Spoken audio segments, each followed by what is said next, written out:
reins travaillent dur 24 heures sur 24 pour filtrer votre sang et éliminer les déchets, les toxines et l'excès de liquide. Mais saviez-vous que ce que vous buvez peut affecter vos reins? Certaines boissons peuvent éliminer les toxines de vos reins et les aider à fonctionner de manière optimale, tandis que d'autres boissons peuvent mettre vos reins à rude épreuve et entraîner une maladie rénale chronique.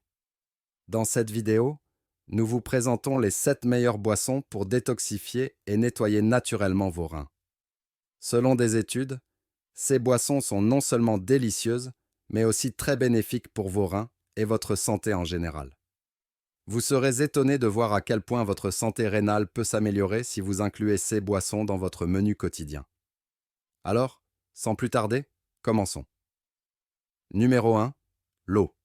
Cela peut paraître évident, mais l'eau est en réalité la meilleure boisson pour vos reins. L'eau est le composant principal de votre sang, qui transporte l'oxygène et les nutriments vers vos cellules et les déchets vers vos reins. Les reins filtrent le sang et éliminent l'excès d'eau et les toxines dont l'organisme n'a pas besoin.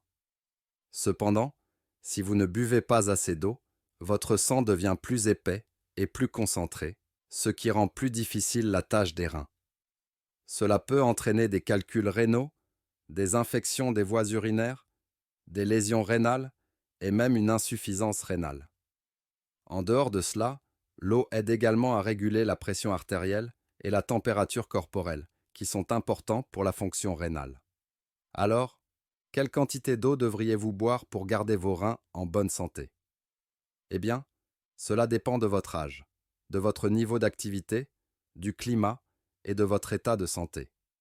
Cependant, en règle générale, vous devriez boire au moins 8 verres d'eau par jour. Numéro 2. Le thé vert non sucré. Le thé vert est fabriqué à partir des feuilles de la plante Camellia sinensis, qui sont cuites à la vapeur et séchées avant le brassage. Contrairement au thé noir ou au thé oolong, le thé vert n'est pas oxydé, préservant ainsi sa couleur et son goût naturel. Comment peut-il être bénéfique pour les reins? Comme tout autre organe du corps, vos reins peuvent être endommagés par les radicaux libres et l'inflammation. Les radicaux libres sont des molécules instables qui endommagent vos cellules et conduisent à des maladies chroniques. Les dommages causés par ces radicaux libres aux cellules rénales peuvent conduire à une maladie rénale chronique et à sa progression, c'est-à-dire à une condition dans laquelle les reins perdent leur fonction au fil du temps. C'est là qu'intervient le thé vert. Le thé vert peut favoriser la santé de vos reins, en neutralisant ces radicaux libres et en réduisant l'inflammation des reins. Il contient un puissant antioxydant appelé épigallocatechin 3-galate. De nombreuses études ont montré que l'EGCG contenu dans le thé vert prévient les maladies rénales chroniques et peut même être efficace pour les traiter.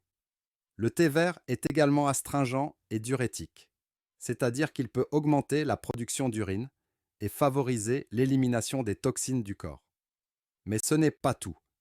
Le thé vert peut également réduire le risque de développer des calculs rénaux, en empêchant la formation de cristaux d'oxalate de calcium dans l'urine. La clé d'une tasse de thé vert parfaite est de la boire sans sucre, car l'ajout de sucre ou de miel peut annuler ses bienfaits. Essayez plutôt d'ajouter un bâton de cannelle ou un filet de jus de citron. La quantité recommandée de thé vert pour les adultes est de 3 à 5 tasses par jour. Numéro 3. Le café noir. Si vous aimez le café, vous serez heureux de savoir qu'il est également très bon pour vos reins. Selon certaines études, la consommation régulière de café noir pourrait réduire les risques de calculs rénaux et les lésions rénales aiguës. Une étude publiée dans l'American Journal of Kidney Diseases a utilisé les données génétiques de centaines de milliers de personnes et a découvert qu'augmenter la consommation de café d'une tasse par jour à 2 tasses par jour réduit le risque de calculs rénaux de 40%. C'est impressionnant, n'est-ce pas?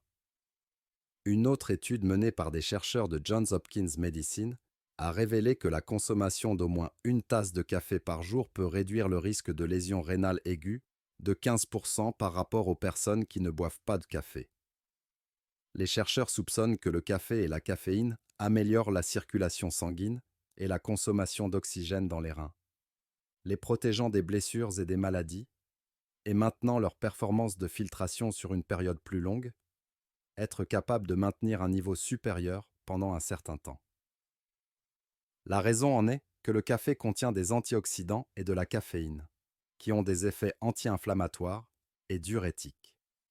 Cependant, toutes les boissons à base de café ne sont pas saines. Et si vous souffrez d'une maladie rénale, vous devrez peut-être limiter ce que vous ajoutez à votre café. Il est préférable de boire du café noir plutôt que du café au lait riche en potassium et en phosphore ou des boissons sucrées riches en calories. Comme pour tout, dégustez votre café noir avec modération et faites attention à la façon dont votre corps y réagit. Certaines personnes ont une variante génétique qui les amène à métaboliser lentement la caféine, ce qui augmente leur risque de dysfonctionnement rénal s'ils boivent trop de café. Par conséquent, consultez votre médecin avant d'augmenter votre consommation de café. Avant de continuer, si vous avez apprécié la vidéo jusqu'à présent, appuyez sur le bouton j'aime et n'oubliez pas de vous abonner et de cliquer sur l'icône en forme de cloche pour ne plus manquer de vidéos comme celle-ci. Numéro 4. Les smoothies à faible teneur en sucre. Les smoothies sont un excellent moyen d'incorporer des fruits et légumes à votre alimentation car ils vous apportent des vitamines, des minéraux et des antioxydants. Les smoothies peuvent également vous rassasier et satisfaire vos envies de sucreries sans contenir trop de calories. Mais si vous n'y faites pas attention, les smoothies peuvent aussi être riches en sucre, en potassium, en phosphore et en calories, ce qui peut endommager vos reins. Pour préparer un smoothie respectueux des reins, utilisez du yaourt grec non sucré et du lait faible en gras comme base. Ajoutez quelques baies fraîches ou surgelées, comme des myrtilles ou des fraises, pour préserver la saveur et la couleur. Saupoudrez de graines de chanvre ou de lin pour obtenir un supplément de protéines végétales. Ces baies ne sont pas seulement délicieuses, mais aussi bonnes pour les reins, car elles sont riches en antioxydants qui combattent les radicaux libres dans l'organisme. Les fraises et les myrtilles contiennent également peu d'oxalates et beaucoup de citrate, une autre substance qui peut prévenir les calculs rénaux. Le citrate peut se combiner avec le calcium présent dans l'urine et l'empêcher de former des cristaux avec l'oxalate. Numéro 5. Du jus de canneberge non sucré. Les canneberges sont des baies qui poussent en Amérique du Nord et en Europe et sont connues pour leur capacité à prévenir les infections des voies urinaires. Les infections des voies urinaires peuvent endommager les reins si elles ne sont pas traitées. Les canneberges contiennent des composés appelés proanthocyanidines, qui empêchent que les bactéries se déposent sur les parois des voies urinaires. Une étude de 2019 publiée dans Food and Function suggère que la consommation de canneberge réduit le risque d'infection des voies urinaires chez les patients atteints d'insuffisance rénale chronique, pouvant être réduit de 32%. Cela peut réduire le risque de lésions rénales et de cicatrices dues à des infections. Un autre avantage du jus de canneberge non sucré est qu'il peut réduire le stress oxydatif et l'inflammation associée à la progression de la maladie rénale chronique. Comme vous pouvez le constater selon des études, le jus de canneberge présente de nombreux avantages potentiels pour la santé rénale.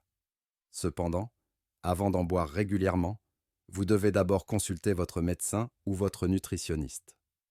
Le jus de canneberge peut ne pas convenir à tout le monde, surtout si vous avez un taux élevé de potassium dans le sang, souffrez de diabète ou avez des allergies.